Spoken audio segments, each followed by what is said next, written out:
Before we start today's episode, we'd like to thank our 2025 Beefmaster Banter sponsors. Your support not only helps with the production of the podcast, but more importantly, it helps continue to provide the forward momentum needed for the Beefmaster breed.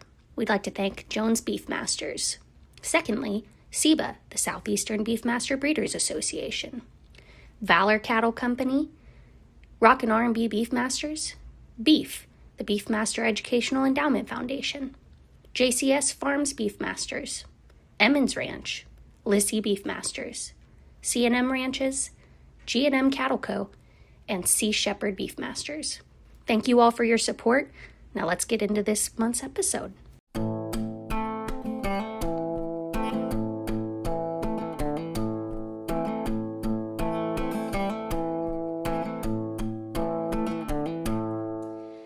Hello and welcome to the Beefmaster Banter. I'm your host, Hannah Nixon, the marketing director here at Beefmaster Breeders United, and I'm joined by my usual sidekick, Dr. Lance Bauer, who's our EVP here at BBU. How are you today? I'm doing great, Lance. How are you doing? Wonderful. Are you feeling the holiday spirit? Absolutely. It's almost Christmas. I really like your shirt. Nobody can see this. This is why we should probably have a video recording of these recordings, but Lance is wearing a shirt titled Thug Life. So really just branching out with all of the coolest Christmas characters on his shirt. I need to get one of those, actually. I love that. And we are also joined today by Miss Kelsey Crenshaw, who is our business manager here at BBU, but I would also probably say the glue that keeps us all together. Appreciate that. Thanks for having me. We're so excited. And for everyone joining us today, this episode is kind of on brand for the holiday season. We're kind of going over a year in review, the top moments of 2025, and really kind of honing in on how thankful we are as a staff for all of the accomplishments that we've been able to do this year, essentially, and not just us here at BBU, but also our breeders as well. So we're excited to have everyone listen in and hear all of the things that we're proud to represent you on. So guys, any crazy Christmas holiday traditions that you're excited about this year? Going to see family, I mean, that's always a good one, getting out and seeing family, spending time with family, and also remembering the reason for the season and with our Savior being born, I think that's the biggest thing. I think for me is just remembering why we celebrate, and then also getting to spend time with family and loved ones, and that's the biggest thing, and help out those that are less fortunate. Amen. Good.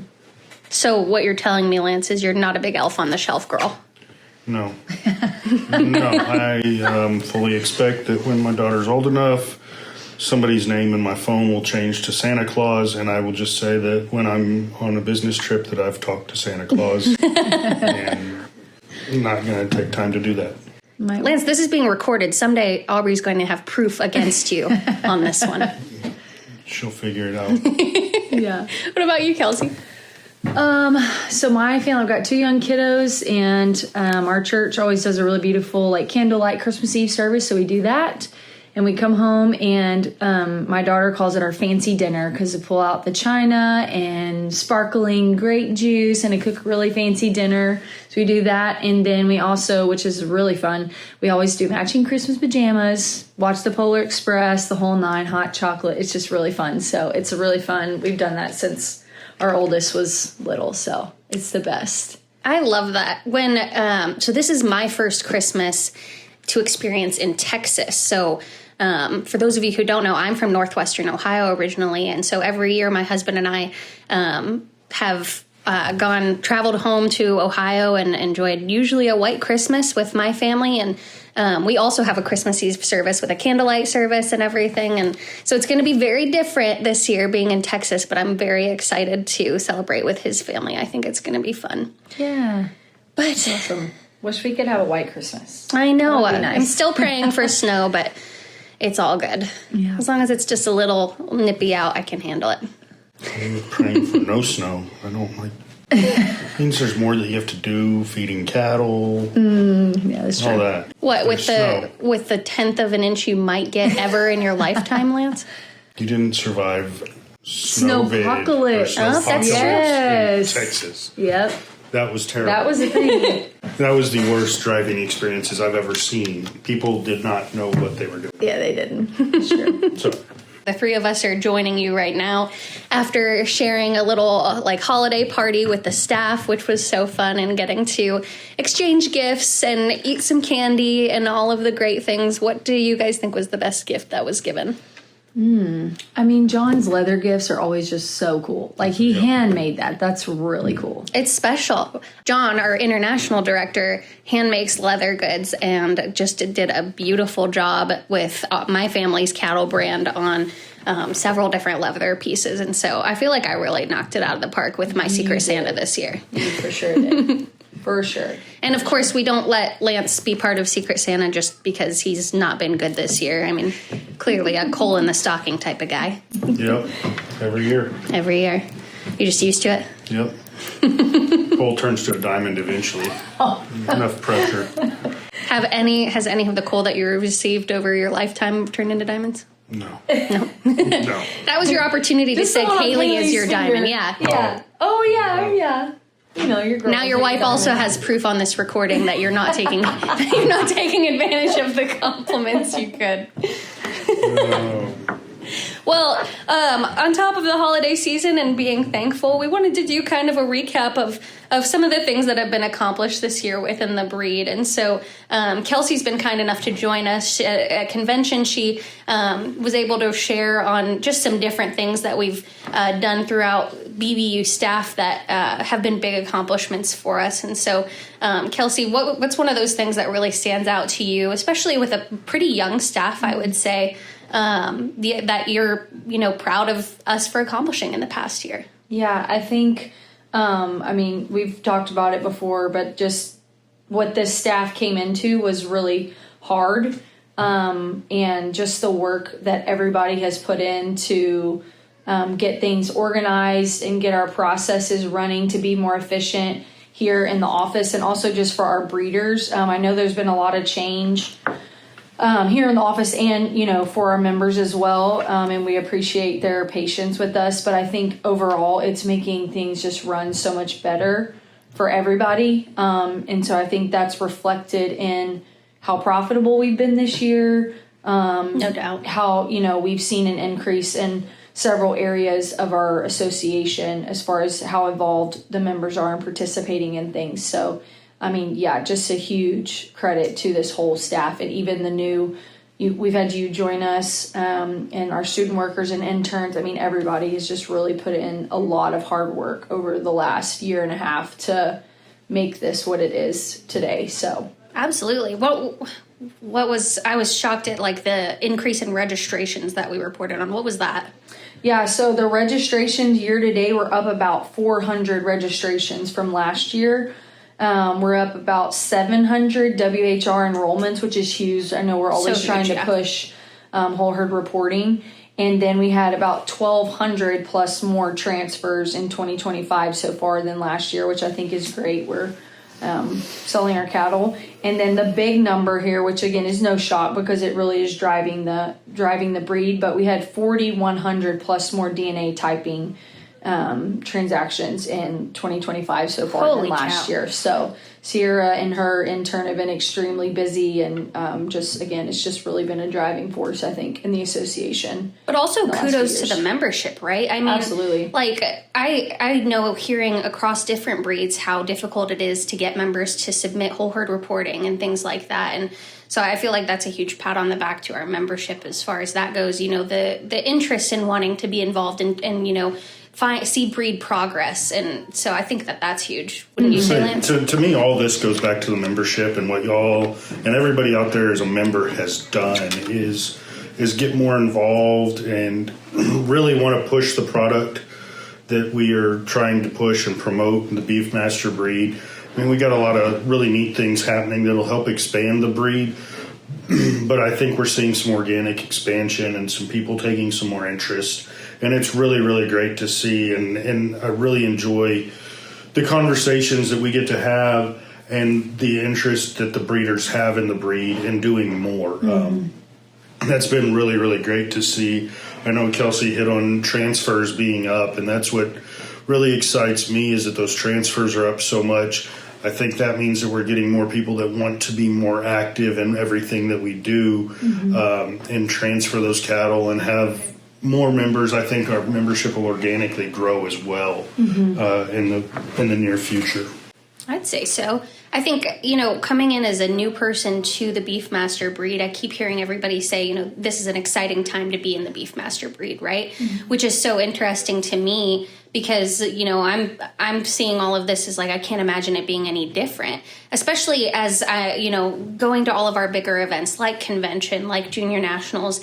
I was just so impressed by the pride that Beefmaster breeders have for the breed, and also the camaraderie, right? Like that was something that I just thought was so unique, and how people band together, how people are, are quick to share how they feel about where the direction of the breed is going, and I just think that shows how passionate breeders are about it, and that's something to be proud of. Absolutely. Lance, tell us a little bit about Beefmaster sales over the past year. So the sales this past year have been absolutely outstanding. We've had sales across the country, that have averaged way more than they've ever averaged before. The demand for our bulls is there. Yes, the cattle market's high, but we're seeing that there is a demand for our cattle. We've had several members come in that came from commercial backgrounds that are starting to do some purebred cattle and add that to their operation, and I think that's really great. The neat thing that I've seen is some of these sales that we've had have out-averaged other breed sales that are in the same area at the same time. So people are recognizing the value in Beefmaster cattle. And I think we need to keep pushing to grow the breed so that we can continue to provide that product that people are demanding and people are wanting. Absolutely. I think, obviously the state of the cattle market right now has been a huge blessing to producers everywhere, but it's been really interesting to see how it impacts Beefmaster breeders. And it's been really fun for a person in my shoes who, gets to market these cattle and gets to help spread the word about the value of Beefmaster genetics.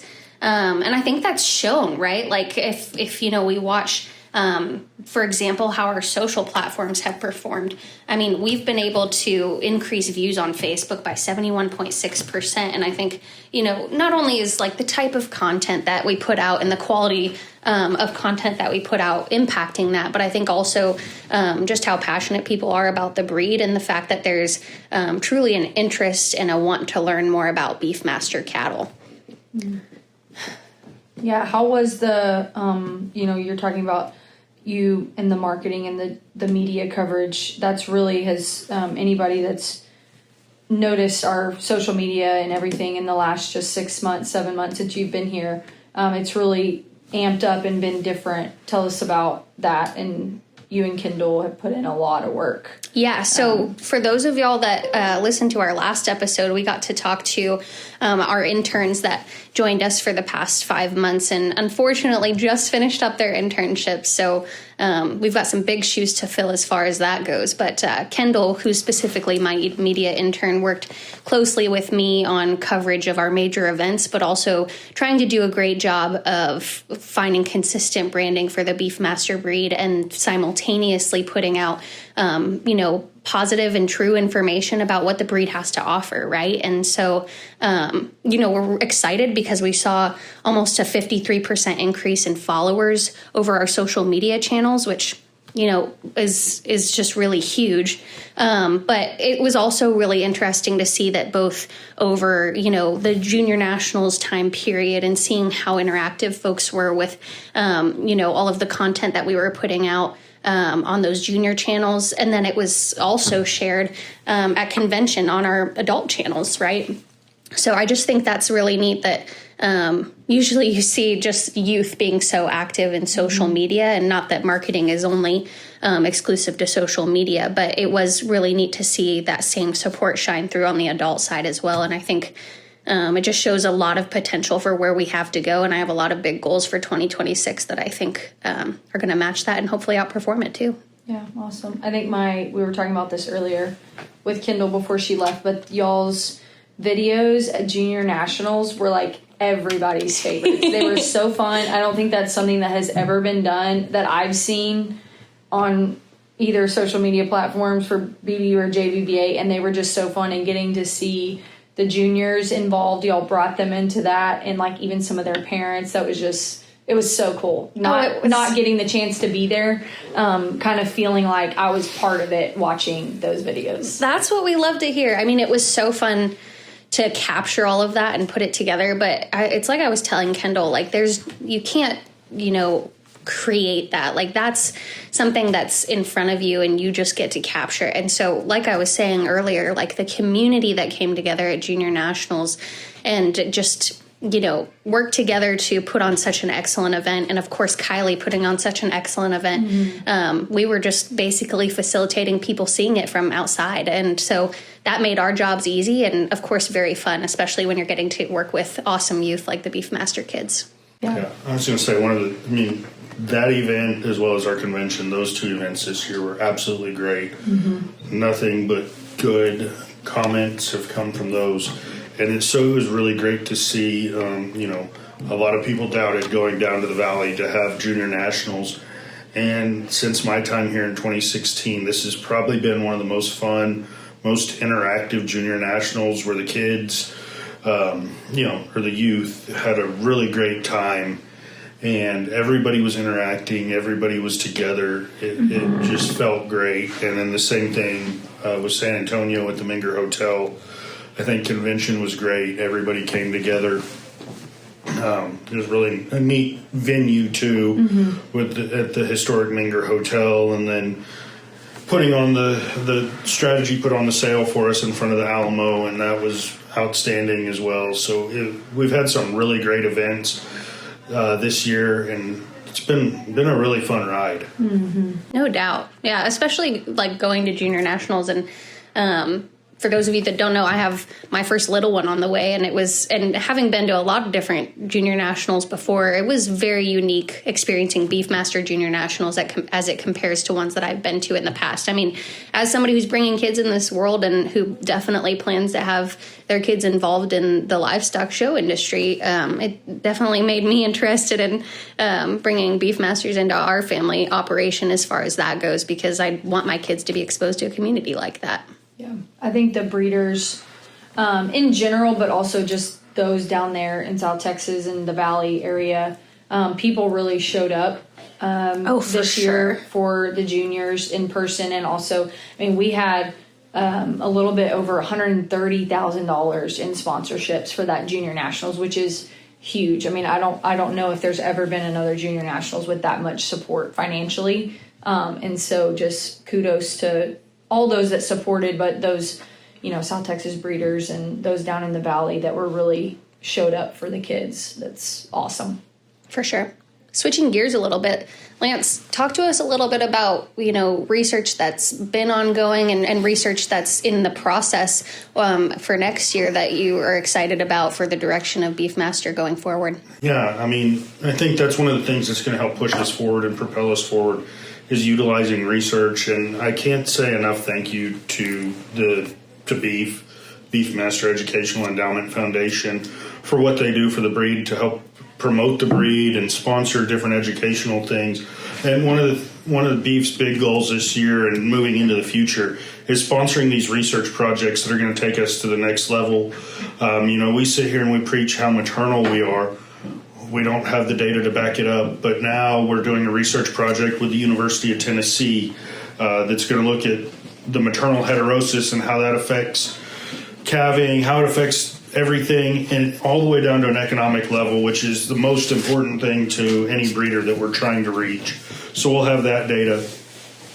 Beef is also sponsoring a feed efficiency and, or not sponsoring, but the endowment has given money to fund a feed efficiency and maternal type project that's going to look at, feed efficient cattle, and do they come into puberty earlier? Do they get bred earlier?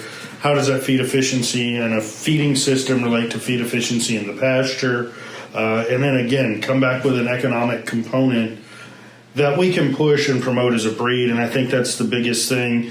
There's some other projects I think that'll come about that are going to be really interesting, that look at the viability of feeding and the profitability of feeding Beefmaster and Beefmaster Cross cattle. I think we're going to see some really neat things. We've had some breeders send their own steers through, and everybody bashes Beefmaster and eared cattle for not being able to grade, but we were well above industry average, or at industry average on our grade. Our yield grade was great. And then the other things that we can talk about that I think are really going to push us forward and propel us forward is the ability of our cattle to go out there and do it without having the death loss, without having the sick cost. The days on feed is less, so cost of gain for those cattle is less. And I think that's what we're going to really focus on and hone in on, is the profitability and how does Beefmaster impact the bottom line of the producer. I think that's what's going to be fun for 2026 is hopefully we're going to have more research-driven content on the podcast and be able to talk about that, especially as two people who come from a little bit more of a research background, right, Lance?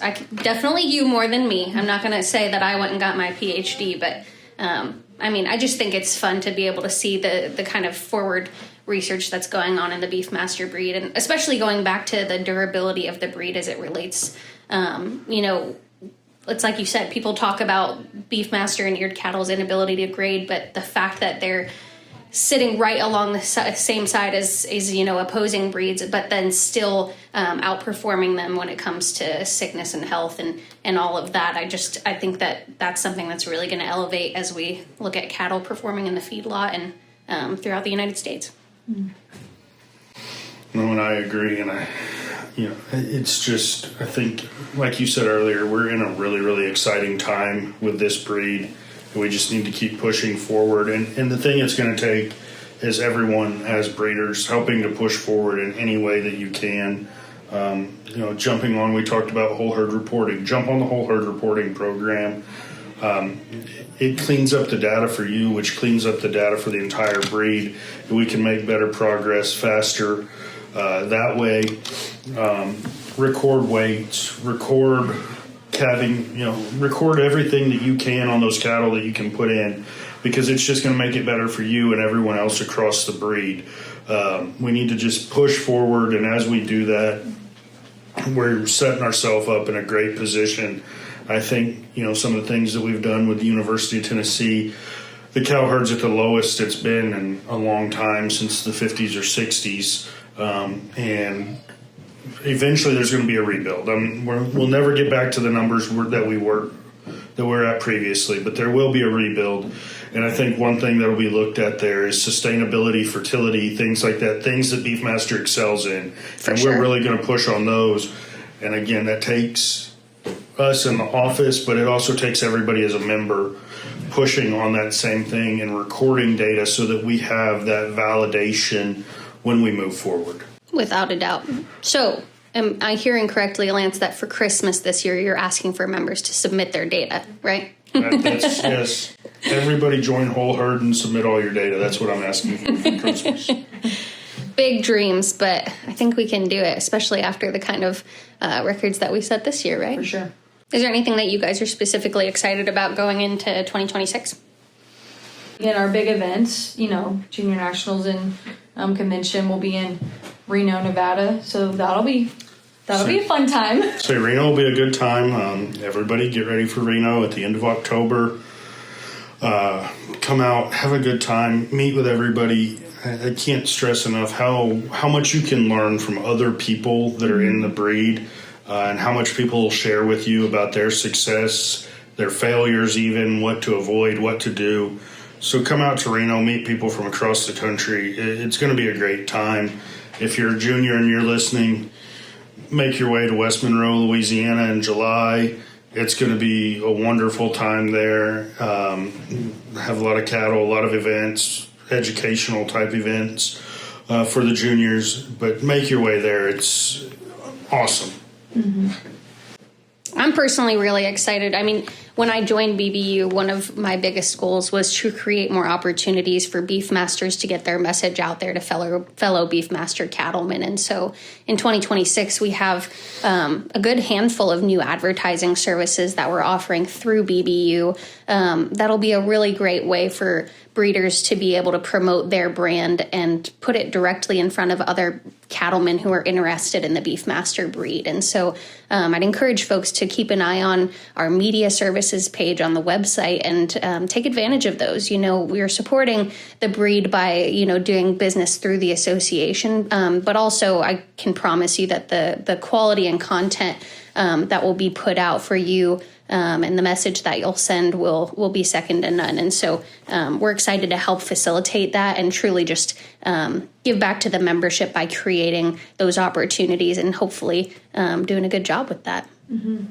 What is the biggest thing you guys asked for Christmas this year? Oh. Well, I didn't really have much. It's hard when you get older. It is. When you're buying gifts for your kids, especially, and my kids are getting a bit older, like elementary, and so now they're just asking for like really expensive presents. Okay, that's maybe a better question. My children. That's a better question. What did the kids ask for? So our son asked for a Nintendo Switch 2, which is a little gaming system. So nice. I think Santa's going to provide.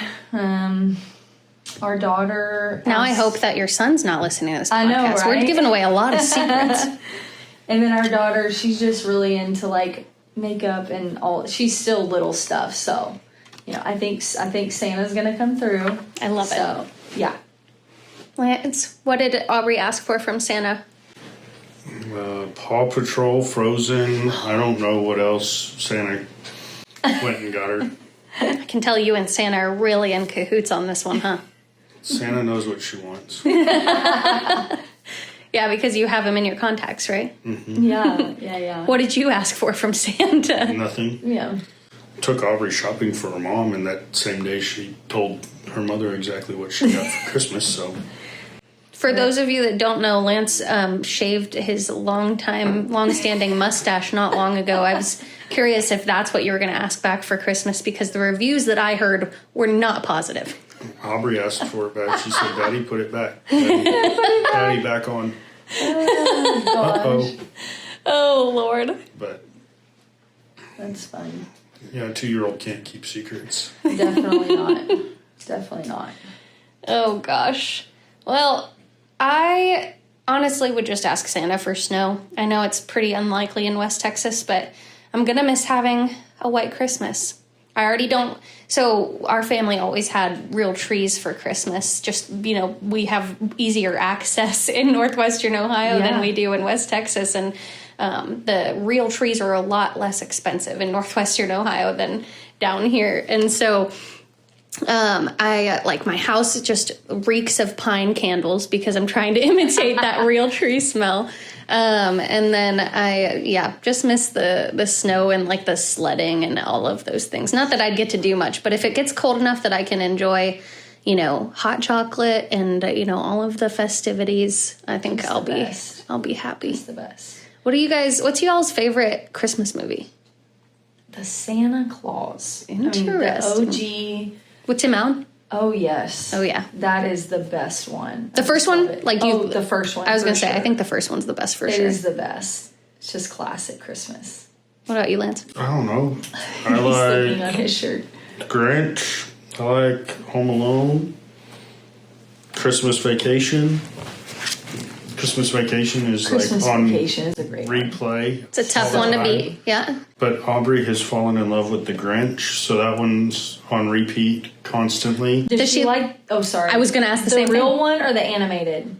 There's 3 of them. Everybody forgets the original Grinch, and that's my favorite. I'm guessing that's your favorite. Like That's the the old one. original Like animated. the original Old animated. animation, yes. That's the one It's I a good really one. like. I'll give you that. I've But never then seen it. It doesn't matter. No.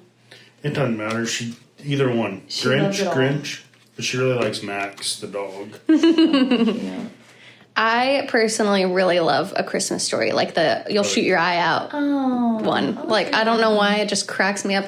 My dad, when we would watch it when we were kids, like, when the father in that movie gets so ticked off because all those dogs, I think they're basset hounds or something, or they're hunting dogs for sure. They come running through and they ruin the Christmas meal and they run out and he like shuts the door behind them and one of their ears gets caught. And I just remember my dad just like extreme belly laughing to it, and it just cracks me up so much. That's but the best. I love that movie. I think it's hilarious and underrated. I feel like nobody talks about it. I think so too. You're probably right. Earlier you mentioned that you guys like watching The Polar Express, which is interesting to me because I think there's very mixed opinions on that one. I think there probably is. The animation's a little odd. You have to kind of it's very different animation. Yes. But that is, fun fact for the Crenshaw family, that is the only Christmas movie that we do not watch any other time throughout the Christmas season. It is reserved for Christmas Eve. All the other Christmas movies we watch on repeat over and over and over. I like that tradition. Makes it Polar special. Express is just for that night. It's really special and it's always really fun with our matching pajamas. It's just the best. It's my favorite tradition. We can throw back old school too. Miracle on 34th Street. Ooh. Or Every time you find a new way to date yourself. Or you could go to It's a Wonderful Life. I do love that one. Wonderful Life. It's a Wonderful Life. Those are good ones. This is another just controversial. Die Hard, is it a Christmas movie? Is it not a Christmas movie? I vote yes, personally. I don't know. I don't know. I don't. I've never really been a Die Hard fan. Wow, I feel a little bit outnumbered right now.